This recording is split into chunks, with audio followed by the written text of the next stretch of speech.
Welcome, everyone. I'm going to open it up. Sy could not be with us. So, Harry, I'm going to turn it over to you. Last week we had a stop exercise where, as we entered a doorway, we would call a stop to our body. And we would observe ourselves, our physical sensations, our emotional sensations, whether we were daydreaming or where our attention is, and any other experiences we might be having as we transition from one room to another through a door. And we would call a stop if we remembered to call a stop in the door frame.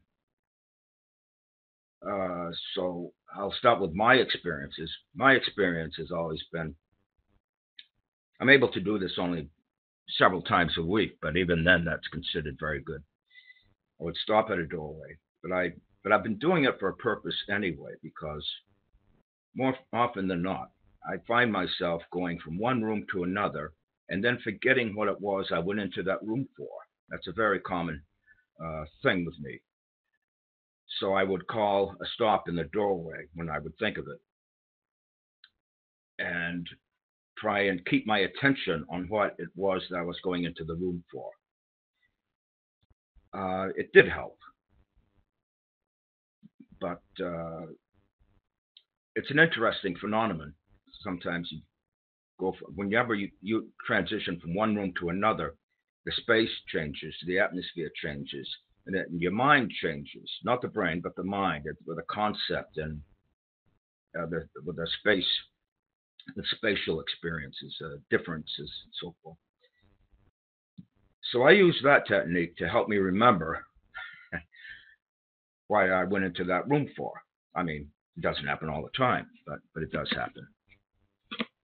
And I find it useful. The fact that we don't remember at times is that in itself a realization that man cannot do, especially if you cannot remember the task much at all during the week. Beginners would be doing very, very well if they remembered it just a few times. So more often we forget, and that's just indicative that man cannot do. Okay, we're going to be covering a lot of material, but we will be able to finish this by the end of the session today. You have to remember, this is just an introduction. Each article, each subject we're going to cover today can take years and years to study. So we're going to go through it briefly. I want to start with the ray of creation. We call the one the absolute. He discovered there was a problem with time in his sphere of existence. So in order to correct that problem, he had to send out a force away from his sphere. That force became three. This established all the universes, which means, in the terms of the work, all the galaxies. From all the galaxies, the three forces combined with each other and multiplied, and each level has three, what we call three laws of their own. So from all of the galaxies, we have our galaxy, the Milky Way. And from the Milky Way, the next level down is our sun. And then from our sun, the next level is all the planets in our solar system. And then we have the Earth, where we live, where we hang our hat. It represents the physical body. And then beyond that is the moon. This is the end of the ray of creation as we see it, experience it, and so forth. Beyond that, it begins another door, what we call a negative absolute, but it's still part of the absolute. That's why many times in the work, it may be described as all and everything and nothing. That's what the absolute is. Now, this ray forms an octave.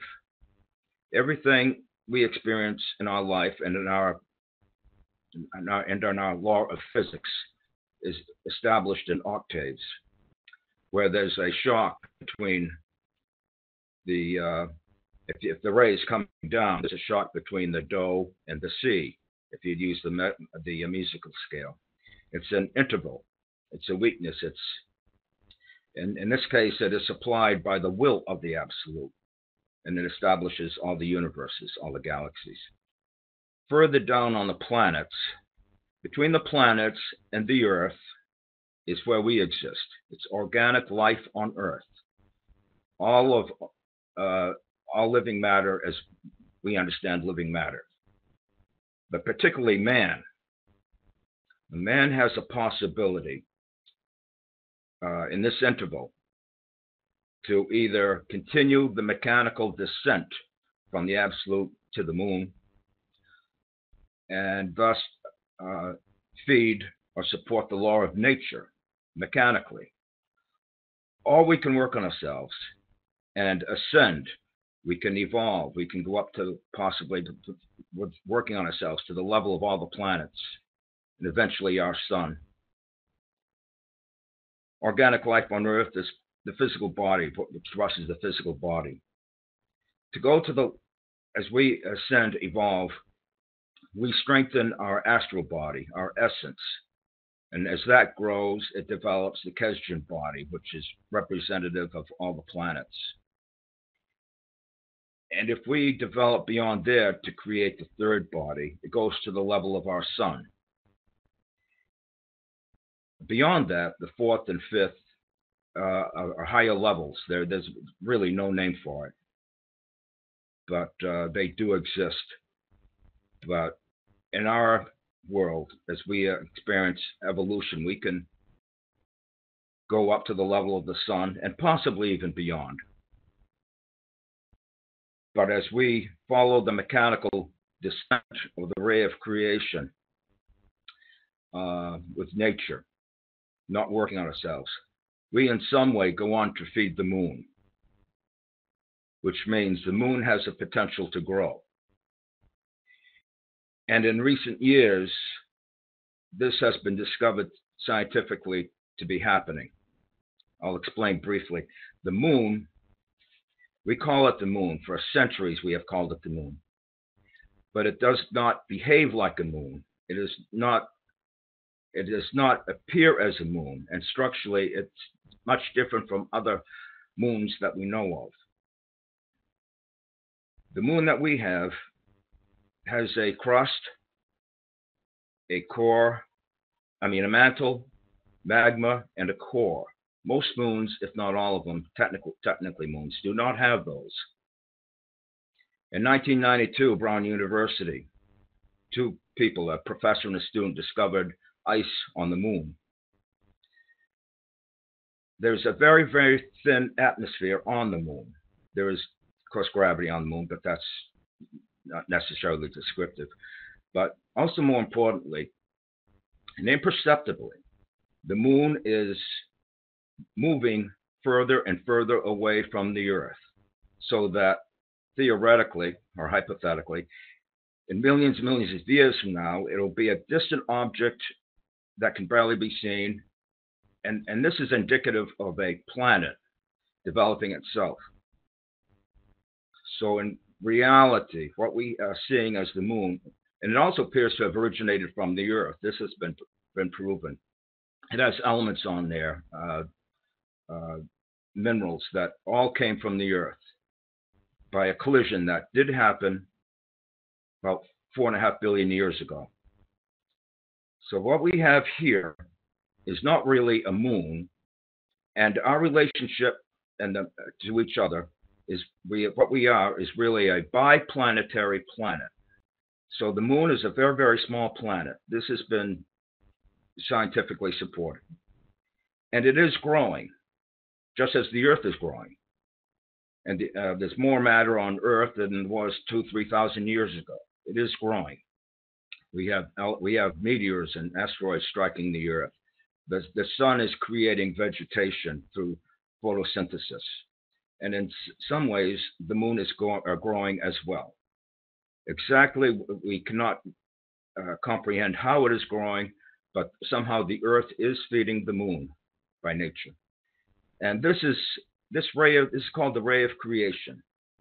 Now, externally, we can see it we can have an idea how it's developed from the absolute on down. But we also have a ray of creation inside us, which corresponds identically with this.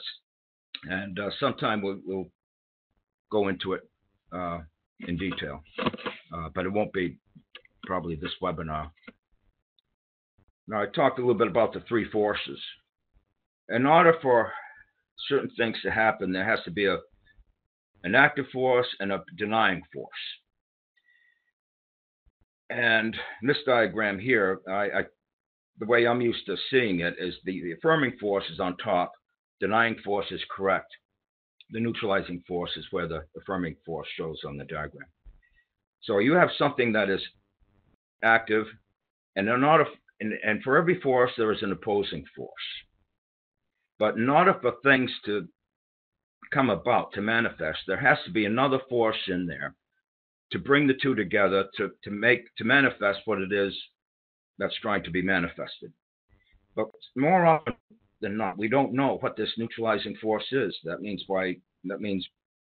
we're third force blind, as described in the teachings. Now, example of this, we're familiar with the Japanese symbol yin and yang, or the Chinese symbol yin and yang, which is a feminine and masculine. And we see it really as just two of those, yin and yang, and they're working together, as you can visualize the diagram. But there has to be a third force there, and it is. It is them together interacting is the third force. There's a circle around it. That is the third force. It allows the manifestation of what it is that's trying to come about.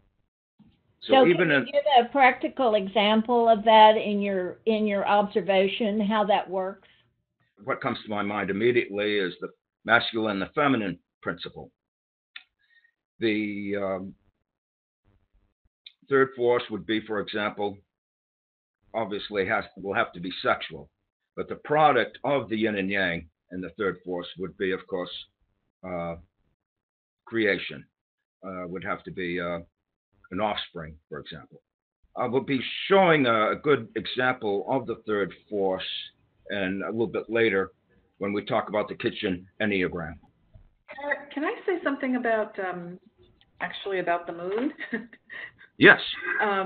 Because I know this study is not simple. It's not simple, and for almost coming up on 3 decades that I've been studying this, and part of it, what you just said, and I glanced in Sy's book, it was like a light bulb went off, and maybe it was maybe you were the third force for me with the moon and the understanding, because I've always heard that we were food for the moon, and I really didn't understand it.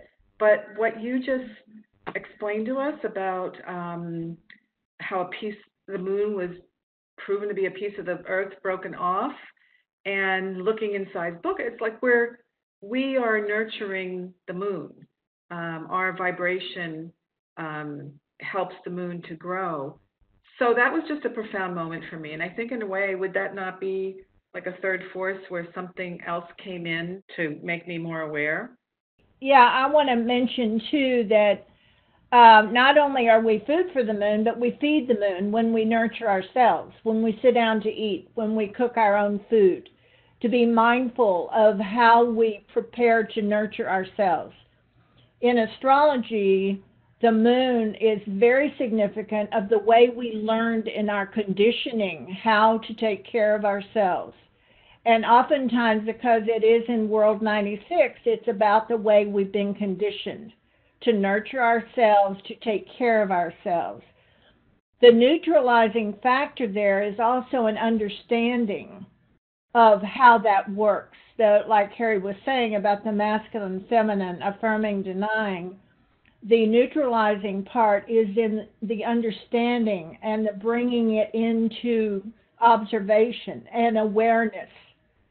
Becoming aware is a great neutralizing factor, reconciling factor. To really be conscious, that's why these simple exercises, as simple as they are, just understanding that is the reconciling factor. You see, of just that type of thing. So sometimes, because Gurdjieff's work is so difficult to understand, but if you use it in practical terms, which we try to do, then you will see that it works in a moment to moment.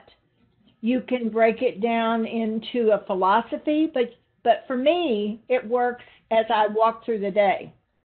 My atmosphere changes every time I enter a new space. So I'm having to deal with the duality of all of that. So anyway, I'm going to turn it back over to Harry. I'll just mention that when we evolve, in other words, as we work on ourselves and evolve, we go up the scale of the ray. Instead of feeding the moon, we will be feeding the sun. And we talk about the law of three. Life on Earth is a triad. It cannot exist without the sun, the moon, and the earth. Life cannot exist on Earth without the sun and without the moon. We need the gravitational forces of the moon to work on organic matter, for example, through like the circadian rhythms, which makes us awake and have our balances throughout the day, the hormones and the enzymes in the body to allow for procreation, the tides on the earth, the atmosphere itself. If the moon were in a different position than it is now, so many hundreds of miles closer to the earth, or even away from the earth, and if the earth was a certain distance closer to the sun or even away from the sun, life would not exist. There's a great balance between the three. So that's an example of the law of three in itself right there. Now there's going to be some overlap, but first we'll go into as we talk about the Enneagram. Let me mention real quick, Harry, that you were saying there's an overlap. All of this is connected all of the time. So there is never a time when the law, the world maintenance, the creation, the three forces are not in effect. So you're always in world 96, 48, 12, whatever. In your meditation state, oftentimes in a meditative state, you're in a higher world, okay, and a higher number. Each of those numbers is according to a law. Like the moon is at world 96, it's under more laws. So the law of, and to me, laws are reality. This is reality. It's flat in the face. You get smacked in the face with reality, and that's laws 96. So back to you, Harry. I just want y'all to know this overlaps, but it also means the same. Like you can take the triangle that's shown here. It's on the Enneagram. And so you're going to see the Enneagram quite a bit. And I want to tell you that he did not spend a lot of time with types, the Enneagram types. I know that personality types and stuff are associated with this, but the Enneagram is in constant motion. So that's what we need to remember as Harry keeps talking. Okay, Harry, sorry. Yep. We won't be talking about the Enneagram in terms of the personality types for many reasons. I don't understand it yet. It's difficult. It's quite different. But it does conform to the laws of the working of the Enneagram. I'm convinced of it.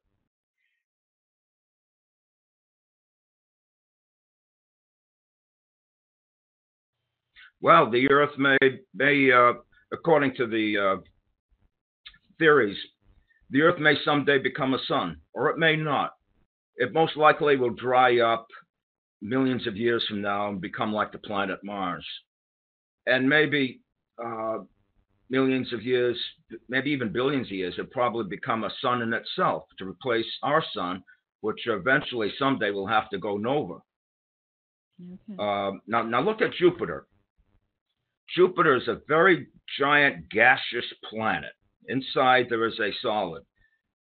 It has many satellites around it. Some of them, particularly Io, supports life in the water, but kind of life we don't know. The Jupiter and its satellites is essentially a solar system in itself. And how it came about, I don't know. But that's an example that Jupiter is evolving. And we don't know what's going to happen. But that's an indication of what we've been talking about that may come about in our relationship with the sun and the moon. The Enneagram is a very ancient symbol. Gurdjieff was the first one to bring it to the West in this form as we know it. There have been other forms, other diagrams similar to it. I've only been able to find it once in history where it can be identified, and that's through one of the drawings of Leonardo da Vinci as a result of the Renaissance, which was started by the Medicis, who came from the East and to Italy. Da Vinci hid it in one of his drawings, actually.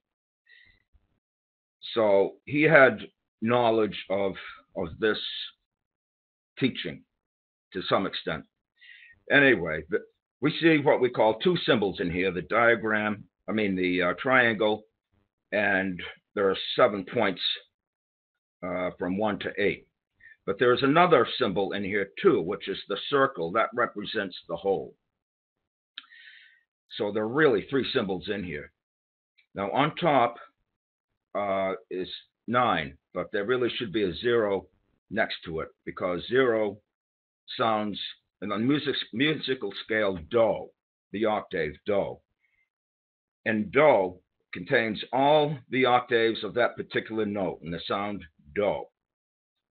So from do, you have to have a name. It's already sounded, so that means all the other points, once it sounds, once the aim, you have the wish and the will, and you can.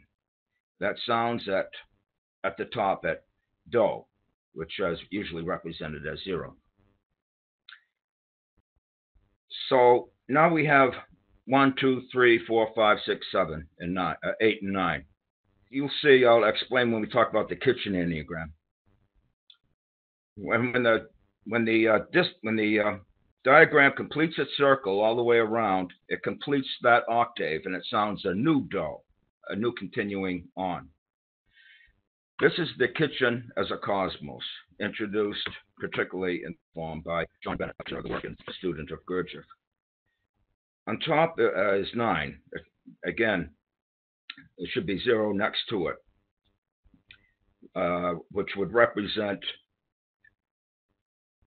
hungry. You're hungry. You want to cook a meal. The aim is to cook a meal. So in order to do that, you go to number 1, which is Ray. You assess the kitchen to see if you have everything needed in preparation for cooking a meal. You assess the kitchen to see if it's ready for working. You collect all the materials and you begin the preparation, and the kitchen is now at work.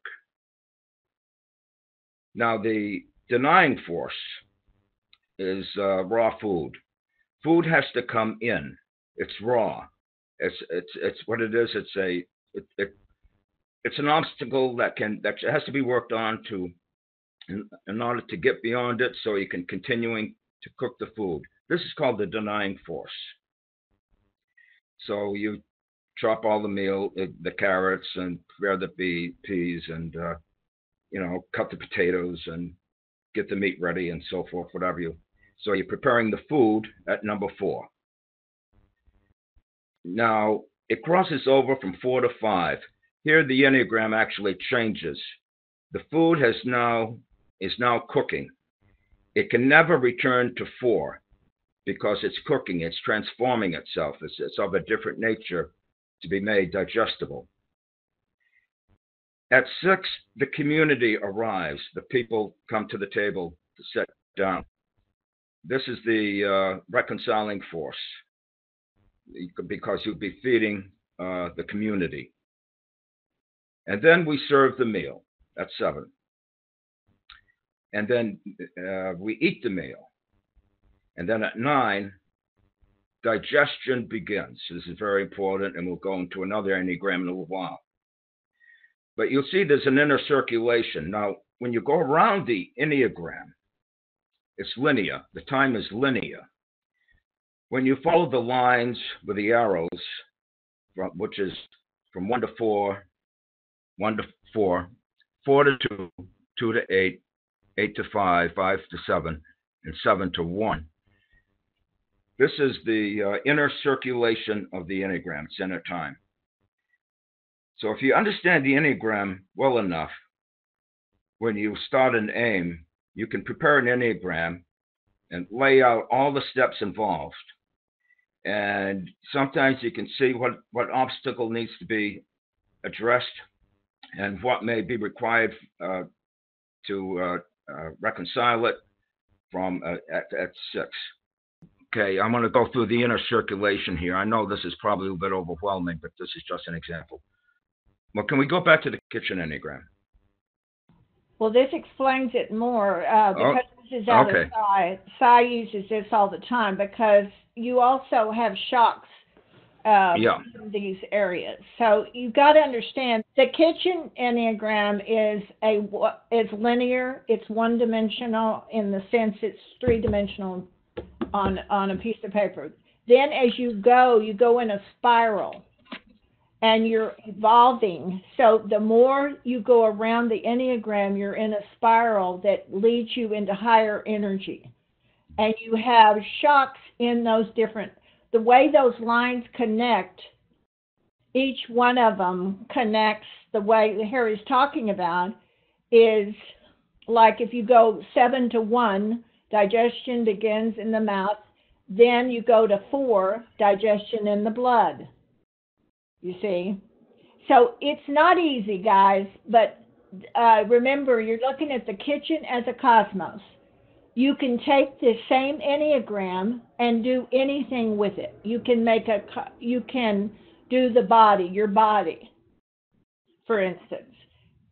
Gwen, what is, there's a book that I read, that Stefan, the magician, what's his last name? Do you know it, Harry? Struggles with a magician? With a magician? Stefan, I can't think of his last name. Stefan Sewell. Yeah, Stefan Sewell. Good friend of mine. Yeah, he wrote a book on the Enneagram, and I've read it, and it really helped because he gives a lot of examples. Yes, and Van Leer does the same thing. Van Leer is very good. It's a very good book, and he's very well knowledgeable. He's a magician. Nice guy. Very fun. Yeah, it's a good book. It helped me a lot because we're going from 1 to 4, and then 4 to 2, and 2 to 8. He lays out some very practical. It's called Accomplish the Impossible. Stefan Sewell, Soule. It's a very good book. Keith himself was impressed with it, Dr. Buzzell. At each point on the Enneagram, for example, at 1, another Enneagram can enter. In other words, Do can enter at any point along the Enneagram from another octave. That just shows you how interrelated everything is. So when the digestion Enneagram ends, by the act of self-remembering, by being present to our body at the second conscious shock, where self-remembering enters, it can be taken to another level. By working on ourselves, we can extract more from our food, more essence, more energy from the food, and use it for our body to make it grow. Whereas if we don't work on ourselves, it doesn't get into the body and just leaves the body and goes back to nature. So digestion can be more complete as we work on ourselves and go to the formation of the other bodies we've been talking about, like the kitchen. I was going to mention, Harry, too, that this digestion, when we're talking about food, because we're talking about the food Enneagram, like if I'm working on my anger, an issue that I have, like I am very impatient, I can use my anger and my impatience as fuel to learn from. And so that goes around the Enneagram.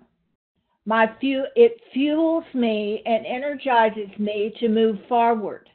And you can do that with any kind of feeling. Because remember, you're working with all three centers. And there are three foods.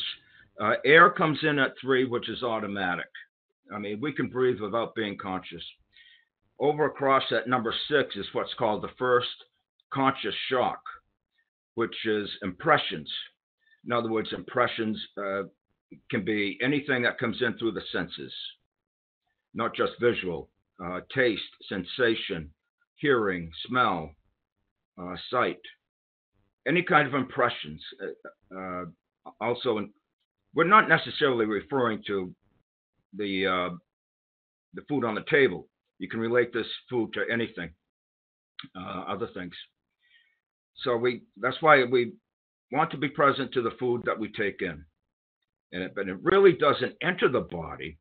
The digestion begins at the mouth, but it really doesn't enter the body until it gets into the intestinal areas and then into the blood, the circulation system. Now, the second conscious shock is self-remembering, which is part of self-observation, but another step beyond, more conscious. And then everything goes to another level. I know this is a lot to absorb.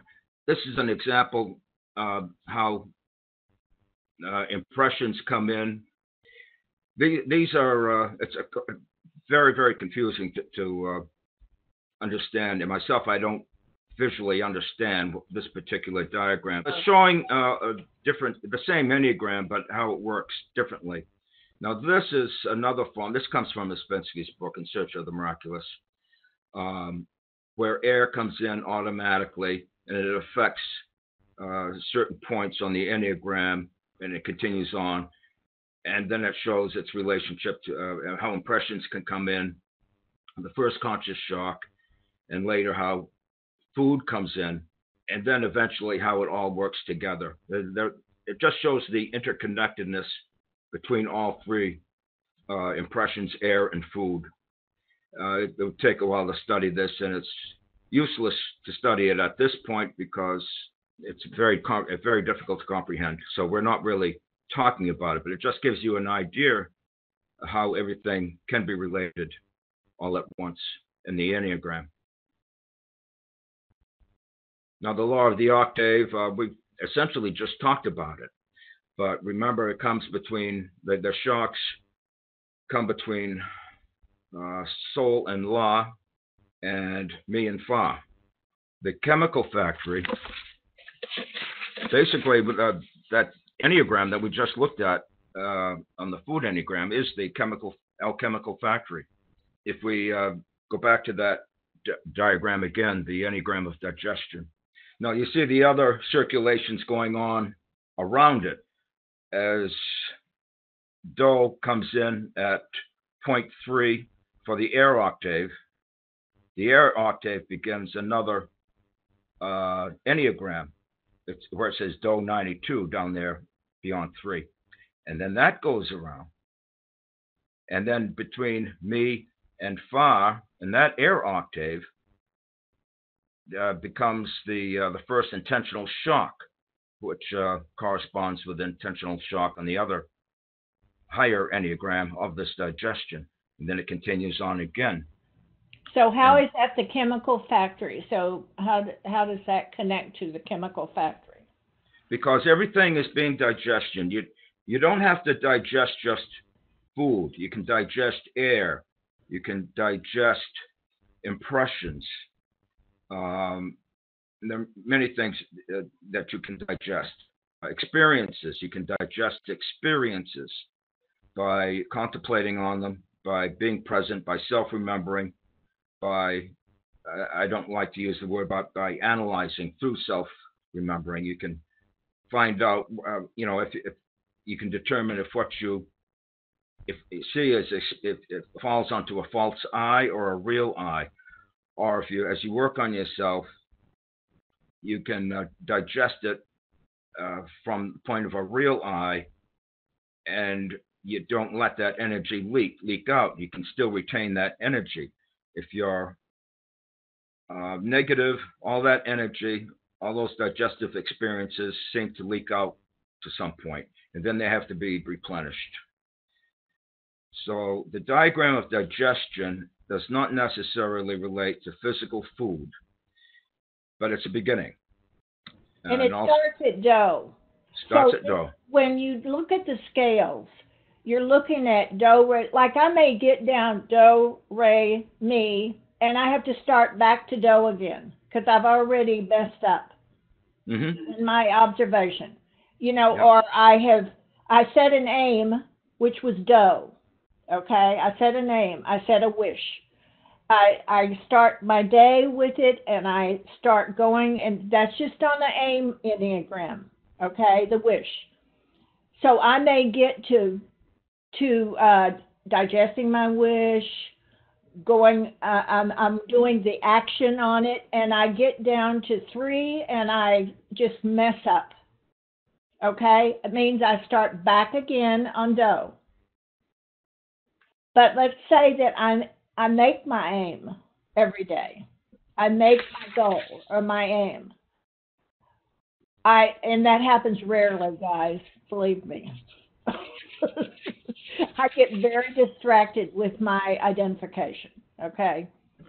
So I may make it all the way to soul, to 48, to 5, and then I go back again. Each one of those times that I have to reverse back is a shock. Then I have to think about, okay, how am I going to do that next time? I have to set another aim. So you have an aim, then you have smaller aims. So it's just like, to me, a lot of this is very mundane, but it's hard to explain it because it sounds complicated. But, if you sit down and you take a piece of food, one of the exercises we used to do in Russ's class, he said, be mindful when you're putting the spoon up to your mouth or the fork up to your mouth. Be mindful of your chewing. Be mindful of the whole process. If you're looking at food, like I have a sign on my refrigerator. What's your aim, Gwen? Because I open the refrigerator for no reason at all. Like, oh my God. So I shut the refrigerator, then I get an aim. Okay, I want to get my yogurt out. What am I going to do with my yogurt? You see, and what does that mean? See, so I have to do a very physical task to show what my mental aim is, the driver of all of this, okay? If I get caught off with, oh my God, I got a diet, I'm getting fat, oh my God, my emotions take away from me, I have to start all over again. The emotions usually do it. They distract you, your feelings and your emotions, which are the horses that drive the carriage. So I have a whole group of horses that go in every direction. So in my way of thinking, I have to go back to the stable, reharness all the horses so we're all going in the same direction. So even if Gwen's emotion tries to get identified and distracted, I know that I've got them harnessed together. Okay? So I literally take literal metaphors to try to get me through the day. Okay, back to you, Harry. Okay. The Enneagram you'll be studying it forever, and perhaps still only scratch the surface of what it can do and how it can be used. It's an extraordinary Enneagram. Doctors use it. Years ago, our group worked on putting together an Enneagram book for the major group that we had. Here we have put together a group of Enneagrams, like, for example, an architect's, I don't know if you can see it, an architect's practice, and on the other side, the linear connections, and then the inner circular connections. What is the name of that book? Because it has something on everything. Yeah. The Enneagram of the Man of Unity. And who did it? Mrs. Popoff, Irma B. Popoff. Yes. I believe it's still available. Yes, it is. Yeah. Yes. And it's very good because she puts each thing we've talked about, like pages of it, and draws an Enneagram for the activity. There's one on the seed, one on weeding the garden, metamorphosis, making bread, the doctor's practice, patient care by LPN, pregnancy, vision, taste. You can make an Enneagram on any process of and to make the process work and how it can keep on going. About medical, Harry, doctors use it. For instance, if they're looking at your heart, they're looking at a whole Enneagram on your heart of how it processes. The whole body, yeah. All the way around, and where the connection is in the heart. I mean, they're looking at the heart as an Enneagram, they're looking at the liver, they're looking at all these different things, and then they will find out where the blockage or where you're missing out on a physical level. Because this goes into, the Enneagram can go into DNA, it can go into genetics, the whole thing. We need to move on to our exercise. Okay. The exercise for the coming week, I think it should be related to something that we just talked about. Yeah. And I think it would be useful. It would be very practical. Pick a project, any project you want, from start to finish, and break it down into 8 parts. And find where the resistance is, or in other words, the hardest part of the project that may prevent you or you'll spend the most time on of doing it, and how you can make it go easier to go beyond that process. But break the project down to 8 parts and see what happens from start to finish. And it's very easy to use diet. It's very easy to use, because I don't think it's just women that worry about their diet, but watch what you tend to go toward setting an aim about your diet, and then how you get off of it, go back to it. You see, I mean, we eat foods that we ought not to eat, so one of your aims may be to eliminate a certain amount of sugar a day. With me, it's the carbs, to eliminate a certain amount of carbs. So I have to constantly be aware of that part of the Enneagram. You see what I'm saying? The carbs and Gwen's diet in an Enneagram. So, and then I can break that down into 8. I hardly ever get to the end of it. So you can break it down all you want, but I guarantee you, I'm not being a pessimist, guys, but, I fall apart at 5, 3 to 5. So, and I've been doing this for a very long time, so.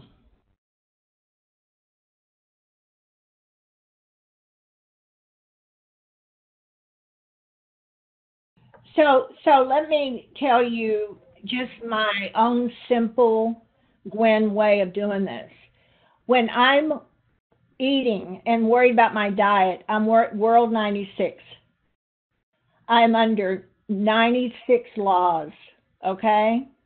When I have mastered up to maybe 5, I am moving on into 46 to 24. Then it becomes a spiritual discipline.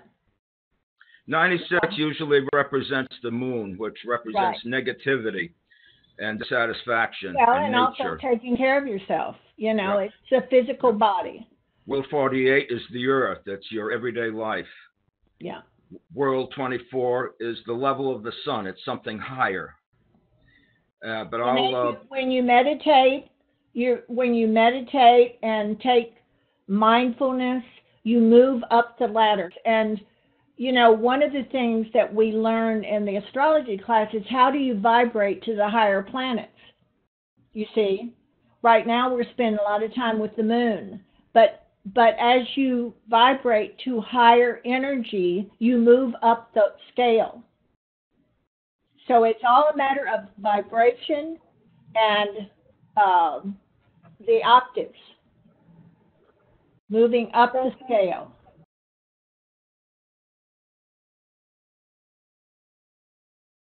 In Healing Touch, you're drawing, because this goes both ways.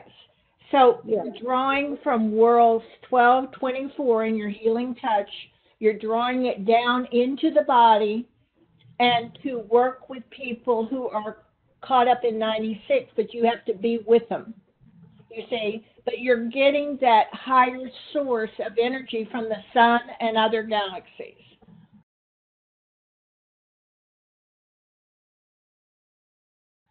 Yes. Yeah, that keeps you grounded. Basically, it is a matter of making this practical. No matter how much we talk about this, you've got to make it practical in your own life. Because after this, you might want to go into a group, and in our Gurdjieff groups, our ongoing groups, we do practical exercises all the time. We don't talk about this stuff. All this is just an introduction. Yes. And it just shows you what it's like, basically. Yeah. And it's very, very, don't worry about trying and to understand it, because, you know, it takes years to understand and even comprehend. I'd like to show you something. This is an Enneagram that I made, and I can't even tell you how to use it, but I was really amazing learning how to make it. Yes, and these pieces move, and they help with understanding how the Enneagram works. I think you should produce these. So put that in the Enneagram form, and then put it in just the triangle. Hold it up more. There you are. So there's the Enneagram form, and then as you move around it, you're always moving at the three centers, see? The affirming, denying, and reconciling. You see? So all of this goes together. I want to echo what you said too, Gwen, because, or what was it, Harry? Somebody said that working on these exercises is when we have the aha moments. We'll be doing something, and then suddenly it's just, oh my gosh, that's it. I understand it. So it takes patience, but every time you get those moments, for me, it just keeps me coming back. So. Okay, thank you all. Have a great week. Set your aims and try to get at least to 3.